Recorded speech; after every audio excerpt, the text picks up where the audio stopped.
জয় যিশু। আপনাদের সবাইকে স্বাগত জানাই আমাদের স্পিরিচুয়াল পডকাস্ট কানেক্ট উইথ ভিকুলাল হাসদায়ের একটি নতুন বিশেষ পর্বে। আমি জ্যোতি দাস, আজকের এই আলোচনার সঞ্চালক। আশা করি আপনারা সবাই ভালো আছেন এবং ঈশ্বরের অনুগ্রহে আশীর্বাদিত। আজকের পডকাস্টে আমরা আলোচনা করব দুটি অত্যন্ত গুরুত্বপূর্ণ বিষয় নিয়ে। প্রথম বিষয়, ক্যারিয়ার নাকি কলিং, একজন খ্রিস্টান জীবনে ঈশ্বরের পরিকল্পনা, এবং দ্বিতীয়, online ministry verse ground ministry, কোনটি বেশি গুরুত্বপূর্ণ। এই বিষয়গুলো আলোচনা করার জন্য আমাদের সাথে উপস্থিত আছেন, আমাদের সঙ্গে রয়েছেন পাস্টর সঞ্জয় মার্ডি, পাস্টর ভিকুলাল হাসদা। আপনাদের দুজনকেই পডকাস্টে আন্তরিকভাবে স্বাগত জানাই। আসুন আমরা ঈশ্বরের দাসদেরকে স্বাগত জানাই এবং তারা নিজের পরিচয়কে রাখবেন। জয় যিশু, আমি পাস্টর সঞ্জয় মার্ডি। আমাদের প্রত্যেককে জয় যিশু, আমি পাস্টর ভিকুলাল হাসদা। তাহলে আসুন আমরা আজকের আলোচনার যে প্রথম প্রশ্নটি তার দিকে আমরা এগিয়ে যাই। প্রথম প্রশ্নটি আমি করতে চাই ভিকুলাল হাসদাকে। আর আমার প্রশ্নটা রইল, আপনার জীবনে ঈশ্বরের আহ্বানটা কি, কিভাবে আপনি অনুভব করেছিলেন? বিশেষ করে এই বিষয়টা আমরা যে আলোচনা করছি যে কেরিয়ার নাকি কলিং একজন খ্রিস্টানের জীবনে ঈশ্বরের পরিকল্পনাটা কি, এটাকে বুঝতে হলে আমি আমার ব্যক্তিগত জীবনে বিষয়টা বলতে চাই। বিশেষ করে যে ঈশ্বর যে আমাকে আহ্বান করেছে বা কলিং যে হয়েছে, কিভাবে আমি অনুভব করেছিলাম সেই বিষয়টা। বিশেষ করে আমি 2017-তে ঈশ্বর আমাকে আহ্বান করে তার পরিচর্যা কাজের জন্য, সেটা একটা স্বপ্নের মাধ্যম দিয়ে আমি দর্শন একটা পেয়েছিলাম। আর সেই দর্শনের মাধ্যম দিয়ে আমি ঈশ্বরের কাজ নিয়ে পাই। আর সেটা কিভাবে পেয়েছিলাম, যে আমাকে একটা স্বপ্ন দেখা হয়েছিল। স্বপ্নের মধ্যে কি যে দেখছি যে আমার চার্চে যিনি পাস্টর রয়েছেন ওনাকে দেখছি, আর আমি চার্চের মধ্যেই আছি। আর চার্চের মধ্যে থেকে আর আমি দেখছি যে আমাকে বলছে যে আজকে থেকে তোমাকে এই কাজটাকে দেওয়া হচ্ছে আর তুমি সেখানে সাইন করো, এরকম একটা বিষয়। তো আমি সেই জায়গায় সাইন করলাম, নিজের নামটা লিখলাম। নিজের নাম লিখে তারপরে আমার ঘুমটা ভেঙে গেল। তা আমি চিন্তা করলাম, এটা আমি কি দেখলাম ঈশ্বরের গৃহর মধ্যে। আমার পাস্টর আমাকে বলছে এই কাজটা তোমাকে দেওয়া হচ্ছে। তারপরে এটা নিয়ে আমি প্রার্থনা ছিলাম, প্রভু এটা কি, আমি এটা জানতে চাই। তারপরে কয়েকদিন পর মণ্ডলী থেকে আমাকে দায়িত্ব দেওয়া হয় একজন এভেঞ্জেলিস্ট হিসাবে। আর সেই সময় থেকে আমি ঈশ্বরের পরিচর্যা কাজ করি। তো আমি কলিংটা স্বপ্নের মাধ্যমে এবং প্রার্থনার মাধ্যমে সেটাকে অনুভব করে এবং জানতে পারি। খুব ভালো বিষয়। এবার আমাদের সঞ্জয় পাস্টর কি বলতে চান এই বিষয় নিয়ে? আমি প্রথমে বলতে চাই যে আমার জীবনে আমি যে আহ্বান পেয়েছি সেটা আমি প্রধানত ঈশ্বরের বাক্য থেকে পেয়েছি। যখন আমার বয়স 7 বছর ছিল, তো আমি প্রথম সানডে স্কুলে যাই এবং চার্চ সার্ভিসে যাই, এবং সেখানে একজন পাস্টর ছিলেন, তিনি দাউদের গল্প বলছিলেন, দাউদ এবং গলিয়াত। সেখানে তিনি একটি বাক্য বললেন যে প্রকাশিত বাক্য 3 অধ্যায় 20 পদ, যে দেখো দেখো দ্বারে দাঁড়াইয়া আছে এবং আঘাত করিতেছে, যে কেউ আমার রব শুনে দ্বার খুলিয়া দেয়, আমি তাহার মধ্যে প্রবেশ করিব এবং আমি তার সহিত ভোজন করিব। এই বাক্যটা শোনার পরে আমার ভিতরে মনে হলো কেউ যেন আমাকে বলছে যে সঞ্জয়, তোমার হৃদয়ের দরজা খোলো, আমি তোমার হৃদয়ে প্রবেশ করতে চাই। তখন আমি সেই ছোটোতেই বললাম যে হ্যাঁ প্রভু, হ্যাঁ যিশু বাবা, আমি তোমাকে আমার হৃদয়ে গ্রহণ করতে চাই। এবং আমি সেদিন থেকে সিদ্ধান্ত নিই যে আমি ঈশ্বরের সেবা করব এবং ঈশ্বরেরই আরাধনা করব এবং আমার জীবনকে ঈশ্বরের কাছে উৎসর্গ করব। সেইভাবে আমি 7 বছর বয়সে ঈশ্বরের বাক্যের মাধ্যমে আহ্বানটি পেয়েছি। খুব সুন্দর। এইভাবে আমরা দ্বিতীয় প্রশ্নের দিকে এগিয়ে যাই। আর দ্বিতীয় প্রশ্নটি করা হবে পাস্টর ভিকুলাল হাসদাকে। আমার দ্বিতীয় প্রশ্নটি হলো, একজন খ্রিস্টানের জন্য ক্যারিয়ার এবং কলিংয়ের পার্থক্যটা কি? বিষয়গুলো আমরা যখন দেখি যে কেরিয়ার এবং কলিং, এটা কিন্তু দুটো আলাদা বিষয়। আমরা কখনো কেরিয়ারকে বলতে পারি না কলিং, বা কলিংকে বলতে পারবো না কেরিয়ার। কেন এই বিষয়টা বলছি, কারণ এটা দুটো বিষয় আমি আলাদাভাবেই দেখি। আর কেরিয়ার বিষয়টা যদি দেখা হয়, কেরিয়ার একটা কি বিষয় আছে, একটা জীবিকা বা একটা পেশা, একটা কাজ, সেইটা নিয়ে। আর কলিং কিন্তু একটা আলাদাই বিষয়। কলিংটা হচ্ছে ঈশ্বরের একটা উদ্দেশ্য, একটা উদ্দেশ্য বা ঈশ্বরের একটা দায়িত্ব যেটা আমাদেরকে দিচ্ছেন, আর সেইটা দ্বারা আমরা ঈশ্বরের মহিমা করছি। তো এটা বিষয় বলতে চাই যে অনেকে আজকে মনে করেন যে কলিং মানে হচ্ছে ফুল টাইম মিনিস্ট্রি বা মিশনারি হওয়া, এই সমস্ত কিন্তু মনে করে থাকে। কিন্তু এই বিষয়টা আমি ক্লিয়ার করে দিতে চাই যে কলিং আমাদের জীবনে নানা রকমভাবে আসতে পারে, আলাদাভাবে আসতে পারে, কিন্তু আমরা সেই কলিংটাকে কিভাবে বুঝতে পারছি।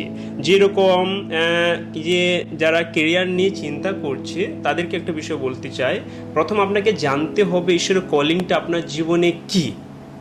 আপনি যে ক্রিয়া নিয়ে চিন্তা করছেন বা সেটা নিয়ে স্টাডি করছেন সেটা যে খারাপ বিষয় তা কিন্তু নয়, বাট আপনাকে জানতে হবে আপনার কোনটা আছে ঈশ্বরের কলিং। অনেকে আপনারা শিক্ষক আছেন, ডাক্তার আছেন, ইঞ্জিনিয়ার আছেন বা সরকারি কাজ করছেন, এটাও কিন্তু আপনাদের মধ্যে কলিং হতে পারে। আর ঈশ্বর আপনাকে ব্যবহার করতে পারে তার মহিমার জন্য, কারণ বাইবেল তো আমাদেরকে বলে কলসীয় 3:30 তোমরা যা কিছু করো না কেন মনোপ্রাণ দিয়ে করো প্রভুর কাজ বলে তোমরা সেটা করো, মানুষের কাজ বলে নয়। তাহলে আমরা যে ঈশ্বরের কলিং যে আছে ক্যারিয়ার হোক বা মিনিস্ট্রির জন্য, এটা ভালো করে বুঝি একটা বিষয় যে আমাদের প্রভুর সেবা এটা ফুল টাইম, আর একটা বিষয় আছে, আরেকটা আছে আমরা ক্যারিয়ার নিয়ে করছি। বাট এই দুটোর মধ্যে যেটার মধ্যে থাকি না কেন আমাকে জানতে হবে যে আমার যে কাজ আছে সেটার মাধ্যমে কি প্রভুর মহিমা করতে পারছি কি করতে পারছি না, সেই বিষয়টা। তো আমাদের মধ্যেও পাস্টর রয়েছেন, সেই বিষয়টা তিনি বলবেন। তো আমি এই বিষয়টা আপনাদেরকে বলতে চাই যে আপনি যে ফিল্ডে থাকুন না কেন সেই ফিল্ড থেকে কিন্তু ঈশ্বরের মহিমা করতে পারেন। খুব সুন্দর। এইভাবে আমি সেম প্রশ্ন আমি পাস্টর সঞ্জয় মার্ডির সাথে করতে চাই। এই যে ক্যারিয়ার এবং কলিংয়ের পার্থক্য জানার পূর্বে আমি একটা প্রশ্ন রাখতে চাই, সেটা হচ্ছে যে পার্থক্য জানার আগে আমাদেরকে ক্যারিয়ার মানেটা কি এবং কলিং মানেটা কি যদি আমরা জানতে পারি, তাহলে আমরা তাদের মধ্যে যে আসল পার্থক্য সেটা বুঝতে পারবো। যেমন আমি বলতে চাই ক্যারিয়ার মানে কি, ক্যারিয়ার হচ্ছে কি নিজের দক্ষতাকে বৃদ্ধি করা, নিজেকে এক জায়গায় প্রতিষ্ঠিত করা। কিন্তু কলিং হচ্ছে আলাদা। কলিংয়ের পেছনে কি রয়েছে? নিজের উদ্দেশ্য নয়, ঈশ্বরের উদ্দেশ্য। নিজেকে সফলতার দিকে এগিয়ে নিয়ে যাওয়ার নয়, ঈশ্বর যে আমাকে দায়িত্ব দিয়েছে, ঈশ্বর যে উদ্দেশ্যে আমাকে পাঠিয়েছে সেটাকে আমি কীভাবে পূর্ণ করব, সেটা হচ্ছে কলিং। সো আমরা অনেক সময় এখানে বুঝতে পারি না এই কলিং এবং ক্যারিয়ারের তফাতের মধ্যে। আমরা অনেক সময় মনে করি যে আমার ক্যারিয়ারটা হচ্ছে আমার কলিং। নো, আমরা সবসময় মনে রাখবো যখনই আমরা ক্যারিয়ারের পিছনে দৌড়াচ্ছি মানে আমরা একটা জিনিস লক্ষ্য করছি, আমি কিভাবে নিজেকে এক জায়গায় প্রতিষ্ঠা করব, নিজেকে কিভাবে আমি ভালো জায়গায় দাঁড়িয়ে রাখতে পারি। কিন্তু ঈশ্বরের কলিংয়ে যখন আমরা আসি, ইভেন আমাদের জীবন পর্যন্ত আমাদেরকে দিতে হয়। সো আমাদের ঈশ্বরের কলিংয়ে যখন আসি মানে আলটিমেটলি আমাদেরকে ঈশ্বরের উদ্দেশ্য, ঈশ্বরের মহিমা, ঈশ্বরের গৌরব এবং ঈশ্বরের যে কারণে ঈশ্বর আমাদেরকে পাঠিয়েছে সেটাকে পূর্ণ করা। সো এই পার্থক্যের মধ্যে আমি একটা বিষয় বলতে চাই, মনে রাখবেন ক্যারিয়ার হচ্ছে কি আমাদের পেশা বা জীবিকা, কিন্তু কলিং যে ঈশ্বরের আহ্বান সেটা হচ্ছে জীবনের জন্য উদ্দেশ্য। দ্বিতীয় বিষয়, ক্যারিয়ার আমরা মানুষরা যে যার মতো বেছে নিতে পারি। যদি আমার ইচ্ছা হয় আমি ডক্টর হতে পারি, আমি টিচার হতে পারি, কিন্তু আহ্বান সেটা নয়। আহ্বান কি? এটা ঈশ্বর দেন। আমার ইচ্ছা ডক্টর হতে পারে, কিন্তু ঈশ্বরের যদি থাকে আমি ডক্টর নয়, আমি টিচার হব বা আমি ফুল টাইম মিনিস্ট্রি করব, তো সেটা আমার জন্য ঈশ্বরের। দ্বিতীয় বিষয় আমি বলতে চাই যে আমাদের ক্যারিয়ার হচ্ছে মানে জগতের মধ্যে কেন্দ্র করে, পৃথিবীর মধ্যে, কিন্তু আহ্বান সেটা হচ্ছে ঈশ্বর কেন্দ্রিক। কলিংয়ের মধ্যে কি সব কিছুতেই কাকে প্রাধান্য দেওয়া? ঈশ্বরকে। এবং আমি শেষ বিষয় বলতে চাই পার্থক্যের মধ্যে, ক্যারিয়ার হচ্ছে কি আমাদের একটা কর্মস্থল, কিন্তু কলিং হচ্ছে কি আমাদের জীবনের মিশন। আমি শেষ কথা এটা বলতে চাই যে কলিং এবং ক্যারিয়ারের মধ্যে আমরা ক্যারিয়ারে থেকে কোনোদিনও কলিংকে পূর্ণ করতে পারি না, বাট যখন আমরা ঈশ্বরের কলিংয়ে যাই আমাদের যে ক্যারিয়ার রয়েছে সেটা ঈশ্বর আমাদেরকে দেবেন। কারণ ঈশ্বরের বাক্য বলে প্রথমে তুমি তাহার রাজ্য এবং ধার্মিকতার বিষয়ে সচেষ্ট হও বা চেষ্টা করো, তাহলে তিনি তোমাকে ওই সকল দ্রব্য দেবেন। সো যদি আমি ক্যারিয়ার করতে চাই, আমি এটা হতে চাই, ওটা হতে চাই, কিন্তু যদি আমি ঈশ্বরের আহ্বানে স্থির থাকি, ঈশ্বর আমাকে ওই সমস্ত বিষয় দেবেন। সো আমি সবাইকে এটাই বলতে চাই যে আমাদের অবশ্যই কলিংয়ের দিকে যাওয়া উচিত, ক্যারিয়ার আমাদের পশ্চাতে আসবেই। আমিন। তাহলে আমরা তৃতীয় প্রশ্নের দিকে এগিয়ে যাই। তৃতীয় প্রশ্নটি হলো, ঈশ্বরের ডাকে সাড়া দিতে গিয়ে কি কখনো নিজের স্বপ্ন বা চাকরির সুযোগ ত্যাগ করতে হয়েছে? এই বিষয়টা সত্যি একটা কঠিন একটা বিষয় আমাদের জন্য, কারণ পাস্টার সঞ্জয় খুব ভালো বিষয় বললো যে আমাদের কেরিয়ার নিয়ে যখন আমরা চিন্তা করি বা ঈশ্বরের কলিং যেটা ঈশ্বরের কাছ থেকে আসে, বাট আমরা যখন ঈশ্বরের কলিং যখন পাই বা ঈশ্বরের আহ্বান যখন আমরা পাই, তখন কিন্তু সবথেকে বড় আমাদের জীবনের স্যাক্রিফাইস। কারণ আমরা যদি দেখি, আমরা অনেক সময় ব্যক্তিগত যখন স্বপ্ন দেখি, আমরা আরাম লাইফ চাই, আমরা এটা হতে চাই, ওইটা হতে চাই, নানা রকম কি চাই যেন সাকসেস যেন হতে চাই আর ভালো। তো এটা করার জন্য আমাদের নানা রকম কিছু করতে হবে, কিন্তু এই যে আহ্বান বা কলিং বা যেটা আমরা দেখতে চাই যে যখন ঈশ্বর তোমাকে ডাকে কাজের জন্য, তোমাকে সমস্ত কিছুকে ত্যাগ করতে হবে। কেন? কারণ যীশুখ্রিস্ট তিনি বলেছিলেন, এই বিষয়টা আমি বলতে চাই যে মার্ক 10:29-30 পদে বলেছিল যে তুমি যদি আমার পশ্চাতে আসতে চাও তাহলে নিজেকে অস্বীকার করে, নিজের পিতা মাতাকে, ভাই বোনকে, জমি জায়গা সব কিছু ত্যাগ করে আমার পিছনে আসো। এই যে যারা যিশুর শিষ্যরা ছিল তারা কি করেছিল? যিশুর পশ্চাতে গিয়েছিল যিশুর সঙ্গে, কিন্তু সমস্ত কিছু কি করেছে? ত্যাগ করে দিয়েছিল। তো আমাদের জীবনের সত্যি অনেক বড় একটা ত্যাগ। আমার যদি বলি, আমিও হতে চেয়েছিলাম অন্য কিছু, সেটা নিয়ে প্রস্তুতি নিচ্ছিলাম, আর আমি প্রথমত ঈশ্বরের কাজ করতে চাইছিলাম না এমন একটা বিষয় নিয়ে, বাট ঈশ্বর যখন আমি কলিং পেলাম তখন সেটাকে ত্যাগ করে, সেটাকে স্যাক্রিফাইস করে এখন আমি ঈশ্বরের পরিচর্যা কাজ করছি। যেরকম এখন কলকাতাতে মিনিস্ট্রি করা হচ্ছে, তো এখন বাড়ি থেকে দূরে, মা বাবা থেকে দূরে, আর নিজের দেশ থেকে দূরে, তাহলে এইটা হচ্ছে একটা স্যাক্রিফাইস, যেটা ঈশ্বর ডাক পেয়েছি বলে, ঈশ্বর আহ্বান করেছেই বলে এটা আমি ত্যাগ করতে পেরেছি। যদি তিনি না ডাকতেন তাহলে আমি করতে পারতাম না। তো স্যাক্রিফাইস অনেক আমাদের জীবনে হচ্ছে গুরুত্বপূর্ণ। যদি স্যাক্রিফাইস না থাকে তাহলে আপনি কখনো ঈশ্বরের যে ডাক আপনি সারা পেয়েছেন বুঝতে পারবেন না। তো এটা আমি মনে করি যে স্যাক্রিফাইস, হ্যাঁ অবশ্যই যারা ঈশ্বরের দাস আছে অনেক স্যাক্রিফাইস করে, অনেক আমাদের পাস্টর রয়েছেন সেই বিষয়টা নিয়ে বলবে। আমি বলতে চাই, প্রশ্নটা কি ছিল আরেকবার বললে ভালো হয়। ঠিক আছে, আমি বলছি, ঈশ্বরের ডাকে সাড়া দিতে গিয়ে কি কখনো নিজের স্বপ্ন বা চাকরির সুযোগ ত্যাগ করতে হয়েছে? হ্যাঁ, আমার করতে হয়েছে। আমি বলতে চাই, যখন 2017 ছিল, সো আমি এক জায়গায় কাজ পেয়েছিলাম। তো 2017 সালে মাইনে আমাকে দিচ্ছিল 18,000 টাকা, মানে তখন অনেক ভালো ছিল। কিন্তু আমি যখন সাড়া পাই যে ঈশ্বর আমাকে ডাকেন যে সঞ্জয়, তোমাকে এখানে নয়, তোমার জন্য আমি অন্য কিছু ব্যবস্থা করেছি, তুমি এখান থেকে চলো, সেই রাতে আমি ট্রেন ধরে আমি আবার বাড়ি ফিরে আসি এবং সেই 18,000 টাকার চাকরিকে আমি ছেড়ে দিই। হ্যাঁ, আমাদের পাস্টার ভিকুলাল বলল খুব ভালো, যখন আমরা আহ্বানের দিকে যাই অবশ্যই আমাদের ত্যাগ স্বীকার করতে হয়। যদি আমরা ত্যাগ স্বীকার করতে না পারি, আমরা কোনোদিনও ঈশ্বরের আহ্বানে সাড়া দিতে পারবো না। আমি অব্রাহামের কথাকেই বলতে চাই। অব্রাহামকে যখন ঈশ্বর আহ্বান করেছিল, যখন আমরা আদি পুস্তক তার 12:1-3 পদ দেখি, ঈশ্বর তাকে কি বলল যে অব্রাহাম, তুমি তোমার দেশ, জাতি, কুটুম, পৈতৃক বাটি ত্যাগ করিয়া কি করো? আমি যে দেশ তোমাকে দেখা সেই দেশে চলো। অব্রাহামকে ঈশ্বর বলেনি যে আমি তোমাকে এই দেশ দিব। অব্রাহাম জানতো না আমাকে কোথায় যেতে হবে, কিন্তু ঈশ্বরের ডাকে অব্রাহাম কি করলো?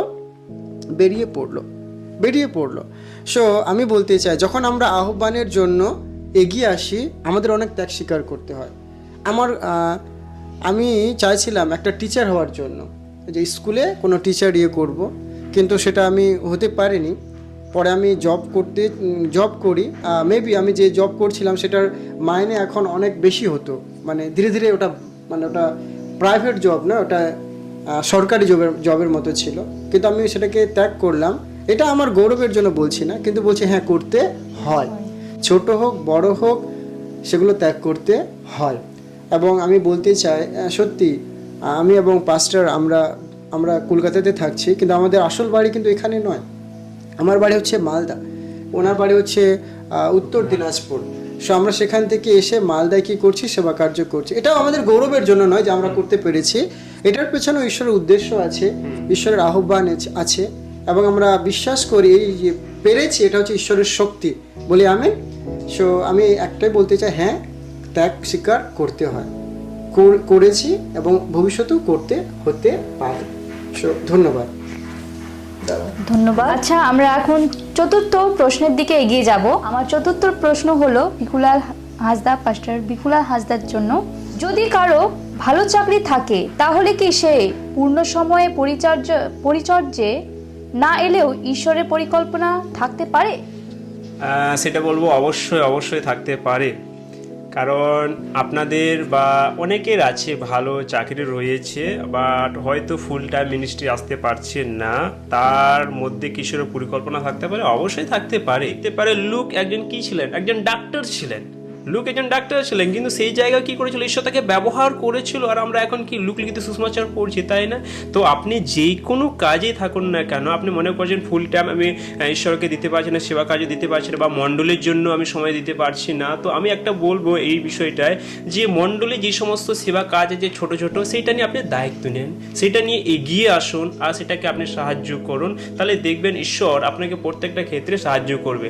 আজকে আমি বলবো মণ্ডলী যতজন রয়েছে, ভালো কাজ বা চাকরি করছে বা বিদেশে যাচ্ছে বা ভালো পড়াশোনা করছে, তো আমি বলবো এইটার দিক দিয়েও আপনি ঈশ্বরের কাজ করতে পারেন। এটার মধ্যে ঈশ্বরের পরিকল্পনা আছে, কিন্তু আমাদের এই থাকা উচিত, আকাঙ্ক্ষা এটা থাকা উচিত আমাদের ঈশ্বরের কাছে, হ্যাঁ আমি যেটা করছি সেটা দ্বারা ঈশ্বরকে মহিমা করতে পারছি কি না। তাহলে দেখবেন প্রত্যেকটা বিষয় ঈশ্বর আপনাকে কি করবে? ব্যবহার করবে। কেন? কারণ আমরা প্রত্যেক হচ্ছে একজন সাক্ষী, তাই না? যখন আমরা যীশু খ্রিস্টতে তিনি বলে দিয়েছেন আমরা হচ্ছে প্রত্যেকের সাক্ষী, তাহলে যদি আমরা সেই সাক্ষী, তাহলে প্রত্যেকে সেই সাক্ষীকে বহন করবো। তো আমি এটা প্রত্যেকে বলতে চাই, আপনি যে কোনো কাজ থাকুক না কেন, আপনি অবশ্যই প্রভুর জন্য কাজ করতে পারেন।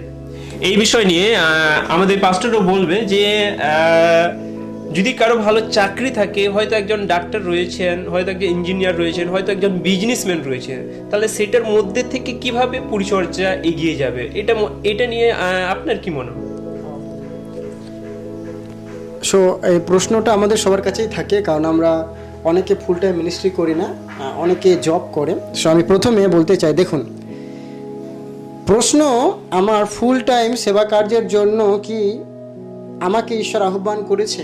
প্রথমে আমার কাছে প্রশ্ন থাকা দরকার যে ফুল টাইম মিনিস্ট্রি করার জন্য ঈশ্বরকে আমাকে আহ্বান করেছে। যদি করে থাকে হ্যাঁ, তাহলে আমাকে সেই জব ছেড়ে ঈশ্বরের আহ্বানে যেতে হবে। যদি আমি সেইরূপ আহ্বান পাইনি যে ফুল টাইম আমাকে মিনিস্ট্রি করতে হবে, তাহলে আমি জব করতে পারি। এবার আমি প্রথম বলতে চাই, বাইবেলের আলোকে কেন আমি বললাম যদি আপনাকে ঈশ্বর আহ্বান করেছেন, কলিং আছে ফুল টাইম মিনিস্ট্রির জন্য, তাহলে আপনি যত বড় কাজ করছেন, জব করছেন, ছেড়ে দিন। কারণ বাইবেল আমাদেরকে শেখায় প্রথমে কলিং, দেন ক্যারিয়ার। বাইবেল এটা কোনোদিনও শেখায় না যে তুমি ক্যারিয়ারের পিছনে যাও তারপরে কলিং। নো, যদি ঈশ্বর তোমাকে ফুল টাইমের জন্য আহ্বান করেছে যে সঞ্জয় তোমাকে এই কাজের জন্য আমি তোমাকে বেছে নিচ্ছি, তাহলে দেন তুমি সরকারি চাকরি করো, তুমি ডক্টর হও, তুমি যেই হও না কেন, তোমাকে ছেড়ে ঈশ্বরের কলিংয়ে আসতে হবে। এটা আমি বলতে চাই। কিন্তু আমি আপনাকে বলতে চাই, যখন আমরা এই কলিংয়ের পেছনে যাই, সো ক্যারিয়ারকে ঈশ্বর আমাদের জীবনে শক্তিশালী করে তোলে। সো আমাদের প্রশ্নটা কি ছিল যে একজন মানুষ চাকরি করে কি সে ঈশ্বরের পরিকল্পনাকে কিভাবে সাহায্য করতে পারে? সো আমি প্রথমে বলতে চাই, ঈশ্বর যখন মানুষকে কলিং করেছে, তো সবার কলিং পাস্টার, রেভারেন্ড, বিশপস এগুলোকে বানানোর জন্য নয়। ঈশ্বরের কলিং কিসের জন্য হয়, বা ঈশ্বরের মহিমা, ঈশ্বরের পরিকল্পনা কিসের জন্য? যেন হারানো আত্মাকে কি করা হয়? বাঁচানো যায়। সো আমি জব করে হারানো আত্মা বাঁচাতে পারি। কি করে? সুসমাচার প্রচার করার মাধ্যমে। আমি যে মান্থলি সাপোর্ট পাচ্ছি সেটাকে চার্চে দান করার মাধ্যমে, গরিব দুঃখীদের দান করার মাধ্যমে। যখন আমার কাছে সময় থাকছে, আমি সেই সময় চার্চে গিয়ে চার্চের অন্য যে সমস্ত অ্যাক্টিভিটি আছে সেগুলোতে অংশগ্রহণ করার মাধ্যমে। সো আমি বলতে চাই, ঈশ্বর যখন আমাদেরকে আহ্বান করে ফুল টাইম মিনিস্ট্রি বা হাফ টাইম যেই হোক না কেন, ঈশ্বর মানুষকে পাস্টার, পালক, রেভারেন্ড, পোপ এগুলোর জন্য আহ্বান করে না। কিসের জন্য আহ্বান করে? ঈশ্বরের আত্মা, যে সমস্ত হারানো আত্মা আছে তাদেরকে রক্ষা করার জন্য। এই জন্য বাইবেল বলে যখন একজন পাপী মন ফেরায় তখন স্বর্গে আনন্দ হয়। আমি বাইবেলে কোথায় এমন পড়ে দেখিনি একজন মানুষ যখন পাস্টার হয় তখন স্বর্গে আনন্দ হয়। সব থেকে বড় বিষয়, যখন একজন পাপী মন ফেরায় তখন কি হয়? আনন্দ হয়। একজন জব যে করে সে পাপীকে মন ফেরাতে পারে কেন? সুসমাচার প্রচারের মাধ্যমে, দান করার মাধ্যমে। একজন পাস্টার কাজ করছে তাকে মান্থলি সাপোর্ট করার মাধ্যমে করতে পারে। আমি সবাইকে বলতে চাই এই দয়ালু সমরিয়ার গল্প থেকে, ঘটনা থেকে, ওই যে মানে দস্যুদের হস্তে পীড়িত মানুষটা রক্ষা করার জন্য যাজকের দরকার হয়নি, লেবীয়র দরকার হয়নি, কিন্তু তারা ফুল টাইম মিনিস্ট্রি করে, কারণ তাদের কাজই কি করা? ঈশ্বরের সেবা করা। কিন্তু সেখানে কে সাহায্য করেছিল? একজন সমরীয়। আমি আপনাকে বলতে চাই এই ফুল টাইম হাফ টাইমের প্রশ্ন রেখে আমি পাস্টার হব, আমি লেবী হব, আমি যাজক হব, ওটাকে দূর করে আমাদেরকে ওই দয়ালু সমরীয়র মতো হতে হবে। এক কথা আমি এটাই বলতে চাই যে হ্যাঁ, আমি জব করার সঙ্গে সঙ্গে ঈশ্বরের সেবা কার্যের জন্য ঈশ্বরের পরিকল্পনাকে সফল করতে পারি। আমার যে সময় আমি পাই তখন যেন আমি কী করি? সুসমাচার প্রচার করি, দান করি। আমি যে অর্থ পাচ্ছি সেটাকে আমি চার্চের ভান্ডারে আনতে পারি, আমি একটা পাস্টারকে সাপোর্ট করতে পারি, একজন ইভাঞ্জেলিস্টকে সাপোর্ট করতে পারি। এছাড়াও চার্চে যে সমস্ত কাজ আছে ছোটোখাটো সেগুলোতে আমি যেন এগিয়ে আসতে পারি। এই জন্য বাইবেল আমাদেরকে খুব সুন্দর একটা কথা বলে, এটা আমি বলছি, ভালো করে শুনবেন, ওকে? যাজক লেবীয় না হয়ে কি হন? সমরীয় হন, যে ওই দুস্তর যে পীড়িত মানুষকে উপকার করেছিল। আমি কোট স্যুট পড়তে পারি, নো প্রবলেম, কিন্তু সেটা না পড়েও কি করা যায়? অপরকে সাহায্য করা যায়। প্রতিবাসীর প্রতি আপনার ভালোবাসা, আপনার দয়া, আপনার সেই যে ঈশ্বরের হৃদয় আপনার থাকুক, অবশ্যই আপনি ঈশ্বরের কাজে নিজেকে ব্যবহার করতে পারবেন জব করে। আমিন। খুব ভালো, আমরা উত্তর পেলাম। আসুন আমরা পঞ্চম প্রশ্নতে যাই। আর আমার পঞ্চম প্রশ্নটি হলো, ঈশ্বরের ইচ্ছা বোঝার জন্য একজন যুবক বা যুবতী কিভাবে প্রার্থনা ও সিদ্ধান্ত নেবে? এই বিষয়টা আমাদের বোঝা উচিত যে ঈশ্বরের ইচ্ছাটা কি আমাদের জীবনে। আমরা সবাই জানি আমাদের ইচ্ছাটা কি, তাই না? আমরা ব্যক্তিগতভাবে আমরা সবাই জানি আমার ইচ্ছা কি, আপনার ইচ্ছা কি, পাস্টারের ইচ্ছা কি, পরিবারের ইচ্ছা কি, সবাই জানি। বাট আমরা কি কখনো আমরা এটা নিয়ে চিন্তা করেছি যে ঈশ্বরের ইচ্ছা আমার জন্য কি? এটা হয়তো আমরা অনেকে জানতে পারি না বা সেটা নিয়ে এত গুরুত্বপূর্ণ দেই না। কিন্তু মনে রাখতে হবে ঈশ্বরের ইচ্ছাকে জানার জন্য আপনার তো অবশ্যই প্রার্থনা পূর্বক আপনাকে তো সিদ্ধান্ত নিতে হবে। তো এই বিষয়টা নিয়ে কিছু বিষয় আপনাদেরকে বলতে চাই। প্রথমত, ঈশ্বরের ইচ্ছা জানার জন্য আমাদেরকে কিন্তু বাইবেল পড়তে হবে। যদি আমরা বাইবেলেই না পড়ি আর আমি বলি আমি দর্শনের মাধ্যম দিয়ে বা অন্যর মাধ্যম দিয়ে, এর মাধ্যম দিয়ে, ওর মাধ্যম দিয়ে পেয়েছি, অবশ্যই পেতে পারে, কিন্তু প্রথমত আমি এটাই বলবো যে ঈশ্বরের বাক্যর মাধ্যম দিয়ে ঈশ্বর তার ইচ্ছাকে জানতে পারবে। আর যদি বাইবেলে যদি না পড়েন তাহলে ঈশ্বরের ইচ্ছাকে আপনি বুঝতে পারবেন না। তো প্রথমত বাইবেল আমাদেরকে পড়তে হবে। দ্বিতীয়ত আমাদেরকে কিতে প্রার্থনা, এই যে প্রার্থনা আমরা করছি ঈশ্বরের কাছে, আমরা চাই যে প্রভু তোমার ইচ্ছা কি সেটা আমরা জানতে চাই, কিন্তু এই প্রার্থনার মধ্যে কিন্তু আমাদের ধৈর্য থাকা উচিত। আমাদের যদি ধৈর্যই না থাকে, আমি আজকে প্রার্থনা করেছি প্রভু আমাকে উত্তর দাও, আমি তোমার ইচ্ছা জানতে চাই আমার জীবনের জন্য, কিন্তু প্রার্থনা করছি ব্যাস, আর আমাদের মধ্যে ধৈর্য নেই। কিন্তু আমাদের ধৈর্য রাখতে হবে, দ্বিতীয় বিষয়। এবং তৃতীয় বিষয় বলতে চাই যে ঈশ্বর আমাদেরকে পবিত্র আত্মা দিয়েছেন, তাই না? আমরা হচ্ছে ঈশ্বরের মন্দির, আর আমাদের হৃদয়ে কি আছে? পবিত্র আত্মা দিয়েছেন। আর পবিত্র আত্মার এই জায়গাটা আমাদের জন্য অনেক ইম্পর্টেন্ট, অনেক ইম্পর্টেন্ট। এখন যদি পবিত্র আত্মা আমাদের কাছে আছে আর পবিত্র আত্মার কথা যদি না শুনি, তাহলে আমরা সঠিকভাবে আমরা যে কাজ করব বা ঈশ্বরের ইচ্ছা জানতে পারবো না। তো ঈশ্বরের ইচ্ছা জানার জন্য কে সাহায্য করে আমাদেরকে? পবিত্র আত্মা সাহায্য করে। সেই জন্য আমি আপনাদেরকে বলতে চাই, আজকে দিনে আমরা মণ্ডলীর যুগে আছি আর পবিত্র আত্মা আমাদের মধ্যে আছে, তিনি পরিচালনা করছে। তার আগে পবিত্র আত্মার কাছে জানার চেষ্টা করুন যে ঈশ্বরের ইচ্ছাটা কি। কারণ বাইবেল তো বলে, রোমিওতে যখন আমরা পড়ি সেখানে কি বলে? প্রার্থনা করতে যারা জানে না কিভাবে তারা প্রার্থনা করতে পারবে, কিন্তু সেই সময় কি বলছে? পবিত্র আত্মা তাদেরকে সাহায্য করবে ঈশ্বরের ইচ্ছা জানার জন্য। তো এখানে আমাদের কি হতে হবে?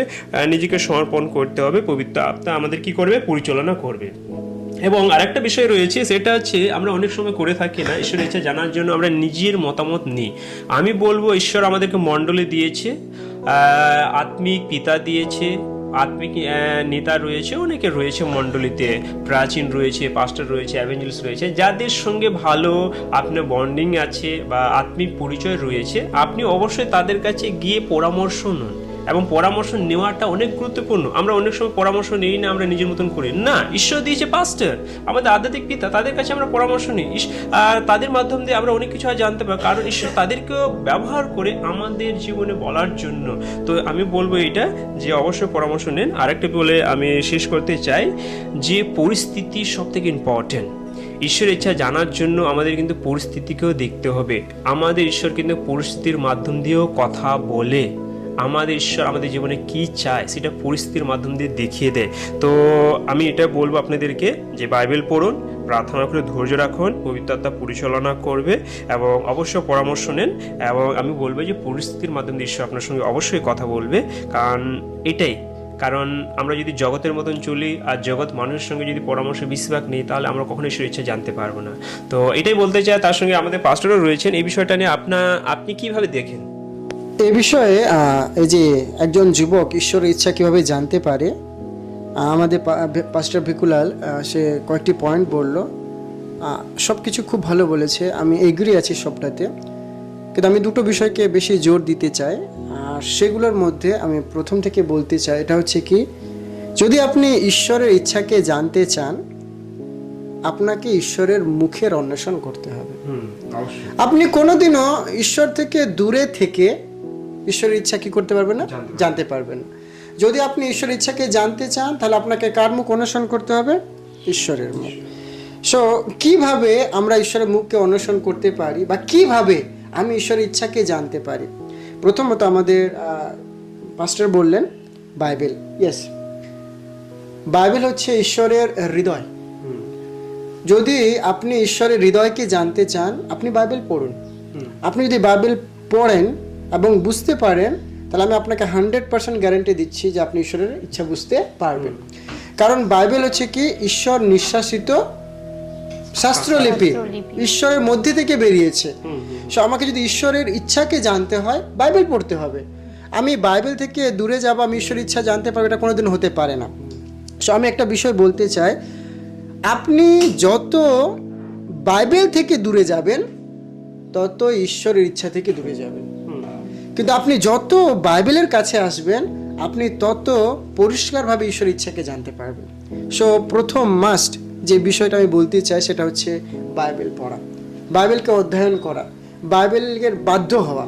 এবং দ্বিতীয় বিষয়টা আমি বলতে চাই, যেটা আমাদের পাস্টার বলল, প্রেয়ার, প্রার্থনা।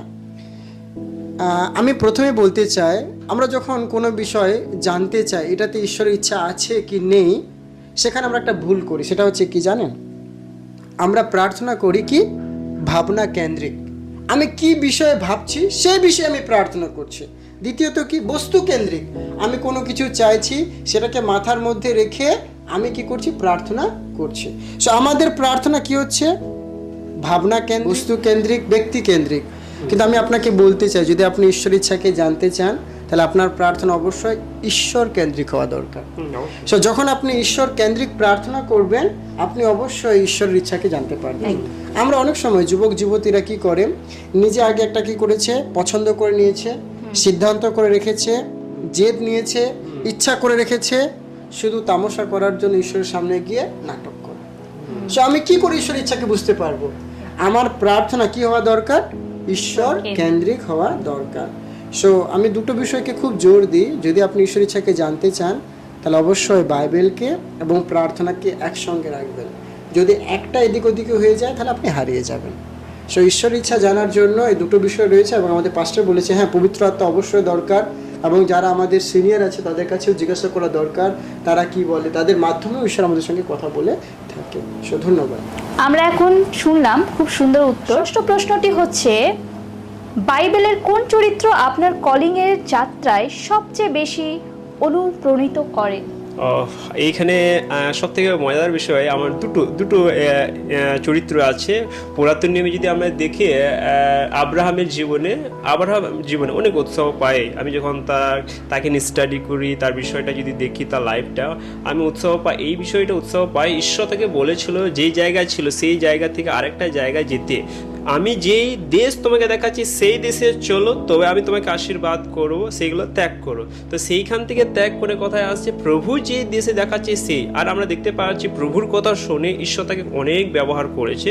এই বিষয়টা সত্যি আমি অনেক উৎসাহ পাই। দ্বিতীয়ত সাধু পৌল জীবনে, সাধু পৌল কেমন ছিল, বাট যিশুকে যখন বিশ্বাস করলো বা যিশুর সঙ্গে যে এনকাউন্টার হলো, তারপর আমরা দেখতে পারি যে প্রভুর জন্য কতটা সেই আগ্রহ ছিল, পরিচর্যা কাজের জন্য বলো। তার বাইবেলে লেখা আছে যে তার সবসময় একটাই চিন্তা থাকতো, মণ্ডলীর চিন্তা। তো এই বিষয় নিয়ে আমাকে সত্যি অনেক উৎসাহ করে যে আমি সবসময় এই মণ্ডলীর জন্য আমি যেন করি, আর সেইভাবে আমি এখন করছি আর চলছি। এটা সব থেকে আমার ভালো আব্রাহাম এবং সাধু পৌলের জীবনে। আপনার জীবনে? আমার জীবনে দুজন আছে, কারণ আমি প্রথম যখন আমার আহ্বান আমি পরিষ্কার হয়, আমি স্পষ্ট হয়, আমি একজনকে খুব প্রভাবিত, সেটা হচ্ছে জিরোমিও। কারণ ঈশ্বর জিরোমিওকে ছোট বয়সে আহ্বান করেছিলেন। সে যখন আমি নিজেকে ছোট মনে করতাম এবং আমি বলতাম আমি কি করে করব মিনিস্ট্রি, এত সেবা কার্য, বড় বড় মানুষেরা আছে, বড় বড় দাসেরা আছে, তখন প্রভু আমাকে জিরোমিও 1:7 বলেছিল যে আমি তোমাকে মাতৃগর্ভে কি করে আছি, আহ্বান করে আছি, তুমি ওদের সামনে গিয়ে ভয় করবে না। এবং আমি দেখি জিরোমিওর জীবনী, আমি খুব প্রভাবিত হই যে ঈশ্বর জিরোমিওকে ব্যবহার করেছে, ঈশ্বর আমাকেও ব্যবহার করবেন। আর সেই থেকে আমি সিদ্ধান্ত নিই। এবং দ্বিতীয়ত আমি প্রেরিত পৌল দ্বারা অনেক প্রভাবিত হয়েছি, কারণ প্রেরিত পৌলের যে আহ্বান যে সাড়া দিয়েছে এবং তার যে কার্য সে করেছে, সেবা কার্য, সে বিভিন্ন জায়গায় গিয়ে সুসমাচার প্রচার করেছে এবং মণ্ডল স্থাপন করেছে। আমি যখন প্রথম আহ্বান পাই, তখন আমার জীবনে একটাই যে শক্তি বা কার্য করেছিল, সেটা হচ্ছে কি, যে এক জায়গায় আমি মিনিস্ট্রি করব না, আমি কি করব, আমি এখানে গিয়ে সেবা কার্য করব 5 বছর, একটা মণ্ডল স্থাপন করব, অন্য জায়গায় গিয়ে আমি সেবা করব। এভাবে আমার মাথার মধ্যে প্রভুর দ্বারা আমি সে বিজ্ঞতা পেয়েছিলাম। তো সেই জন্য আমাকে দুটো চরিত্র খুব প্রভাবিত করে, একটা হচ্ছে জিরোমিও তার আহ্বানের কারণে, এবং দ্বিতীয়ত পরিচর্যার জন্য প্রেরিত পৌল। এখন আমি এক জায়গায় কাজ করছি, সেখানে আমাদের মণ্ডল স্থাপনে, চার্চ প্লান্টিংয়ের উপরে বিশেষ করে, তো সেটার আমি কোঅর্ডিনেটর হিসেবে কাজ করছি। তো আমি এটার জন্য ঈশ্বরকে ধন্যবাদ দিই যে এই দুটো চরিত্র আমাকে খুব প্রভাবিত করেছে। Thank you. আমরা শেষ প্রশ্নের দিকে যাই। আর আমার কাছে শেষ প্রশ্নটি হলো, যারা এখনো নিজেদের জীবনে উদ্দেশ্য খুঁজে পাচ্ছে না, তাদের জন্য আপনার পরামর্শটা কি? আমি তাদেরকে পরামর্শ দিতে চাই, সত্যি কথা, আমার জীবনেও ঈশ্বরের যে কলিংটা, ঈশ্বর হয়তো আমাকে তাড়াতাড়ি দর্শন দিয়েছে, তাড়াতাড়ি সেই বিষয়টা আমি জানতে পেরেছি, কিন্তু আরও অনেকেই আছে আজকের দিনে সেটা পাচ্ছে না, খুঁজে পাচ্ছে না উদ্দেশ্য এবং ঈশ্বর তার জীবনে কী করতে চায়। তো আমি আপনাদেরকে বলতে চাই একটা বিষয় নিয়ে, যে আপনি যদি এখনও যদি ঈশ্বরের কলিং যদি না পেয়ে থাকেন, তাহলে আপনি হতাশা হবেন না, সেটা নিরুৎসাহ হবেন না। কারণ আমরা বাইবেলের মধ্যে যদি কয়েকটা বিষয় যদি দেখি, সেইখানে আমরা দেখতে পারবো যে দাউদের জীবনেও অনেক দিন পরে ঈশ্বর তাকে ব্যবহার করেছিল। আমরা মোশির জীবনেও দেখি, তাই না? মোশির জীবন কত 40 বছর পরে ঈশ্বর তাকে কী করেছিল, ব্যবহার করেছিল, তাই না? তো আমরা দেখতে পারি যে যোসেফ যে কারাগারের মধ্যে বন্দি ছিল 3 বছর মতন ছিল, 3 বছর পরে তার জীবনে কলিং আসে। তো আমাদের জীবনে এটা নয় যে এখনো আসবে, কালকে আসবে, কয়েক বছর পরে আসবে, এটা নিয়ে আমরা তাড়াহুড়ো হব না, হতাশা হব না। আমি আপনাদের কি বিষয় বলতে, এই সময় এখনো যদি ঈশ্বরের কলিং যদি না পেয়ে থাকেন, তাহলে কি কি বিষয় নিয়ে আপনার করা উচিত, সেটা বিষয় নিয়ে আপনাদেরকে পরামর্শ দিতে চাই। ঈশ্বরের সঙ্গে সম্পর্ক আরও গভীর করুন। ঈশ্বরের সঙ্গে যখন আপনি সম্পর্ক যখন রিলেশনশিপ যখন গভীর করবেন, তখন জানতে হবে আস্তে আস্তে আস্তে ঈশ্বর আপনাকে কি করবে, আর আপনি ঈশ্বরের কলিংটা কী করে বুঝতে পারবেন। তো এই সময় এটাই বলবো, প্রার্থনার দিক দিয়ে, উপবাস প্রার্থনার দিক দিয়ে, বাইবেল স্টাডির দিক দিয়ে যতটা আপনি ঈশ্বরের কাছে যেতে পারেন সেটা ভালো হবে। আর একটা বিষয়, সেটা হচ্ছে আমরা যে সমস্ত দায়িত্বের মধ্যে আছি না কেন, এখন আপাতত মণ্ডলী হোক বা মণ্ডলী ছাড়া হোক, সেই ছোট ছোট বিষয় নিয়ে যেন আমরা বিশ্বস্ত থাকি। কারণ আমি একটা বিষয় নিয়ে শেয়ার করতে চাই। আমি যখন আমাকে প্রথম দায়িত্ব দেওয়া হয়েছিল সানডে স্কুলের দায়িত্ব, তো সানডে স্কুল আমি চালাচ্ছি, সানডে স্কুল চালাতে চালাতে আমি প্রভুর কাছে প্রার্থনা করছি, প্রভু আমি কি শুধু সানডে স্কুলে চালাবো? তারপরে সেইটা নিয়ে আমাকে যিনি সিনিয়র ছিলেন উনি বলেছেন, এইটা নিয়ে তুমি বিশ্বস্ত থাকো, ঈশ্বর তোমার জন্য অবশ্যই বড় করবে। তারপরে সানডে স্কুল থেকে আসতে ইউথদেরকে দায়িত্ব দেওয়া হয়, ইউথ থেকে এখন মণ্ডলী। তাহলে এটা তাই না, ঈশ্বরের মহিমা, তাই না? তো সেই জন্য আমি ছোট বিষয়ে বিশ্বস্ত ছিলাম। আজকে আপনাকে ছোট বিষয় নিয়ে বিশ্বস্ত থাকতে হবে। গির্জার মধ্যে, সমাজের মধ্যে সমস্ত আপনাকে সেবা কাজ করতে হবে। আর সব থেকে গুরুত্বপূর্ণ বিষয়, সময় অপেক্ষা করতে হবে। যদি সময় অপেক্ষা না করেন তাহলে কখনো ঈশ্বরের পরিকল্পনাকে জানতে পারবেন না। আমরা জানতে পারি মসি 40 বছর, জোসেফ 3 বছর, আরও অনেকেই আমরা দেখতে পারি। তো আপনাকে এই বিষয়টা ভালো করে বুঝতে হবে। তো আমি চাইবো ঈশ্বরের সঙ্গে সম্পর্ক গভীর করুন। আর আমাদের মধ্যে আরও পাস্টর রয়েছেন, সেই বিষয়টা নিয়ে আপনাদেরকে পরামর্শ অবশ্যই দেবে। এই বিষয়ে আমি সমস্ত যুবক যুবতী এবং যারা দেখছেন বা দেখবেন, আমি সবাইকে একটা কথা বলতে চাই। যদি বাইবেল থেকে একটা অংশ বের করব, ইয়োব তার 22 অধ্যায় 21 থেকে 23 পদ, এখানে এমন লেখা আছে, বিনয় করি ঈশ্বরের সহিত পরিচিত হও, শান্তি পাইবে, তাহা হইলে মঙ্গল তোমার কাছে আসিবে। তাহার মুখ হইতে ব্যবস্থা গ্রহণ করো, তাহার বাক্য হৃদয় মধ্যে রাখো। সর্বশক্তিমানের প্রতি ফিরিলে তুমি সংগঠিত হইবে, তোমার তাম্বু হইতে অন্যায় দূর করো। আমেন। সো আমাদের পাস্টার বললো যে হ্যাঁ, ঈশ্বরের কি হও, কাছে যাও। সো যখন আমরা ঈশ্বরের কাছে যাই আমরা অবশ্যই সেটা জানতে পারি। এবং দ্বিতীয় বিষয় বললো বিশ্বস্ত। আমিও যখন আমাদের পাস্টার বলছিল, আমার ছোটোবেলার একটা কথা মনে পড়লো। যখন আমি প্রথম ঈশ্বরকে জানি 7 বছর বয়সে, তো আমি চার্চে সকালে যেতাম, সবার আগে স্নান টান করে ড্রেস করে তেল মেখে, সর্ষের তেল, আর চার্চে গিয়ে আমি ঝাড় দিতাম। এবার আমি ঝাড় দেওয়ার কারণে মাটির চার্চ ছিল, সব ধুলো কোথায় পড়তো, পুরো মাটিতে।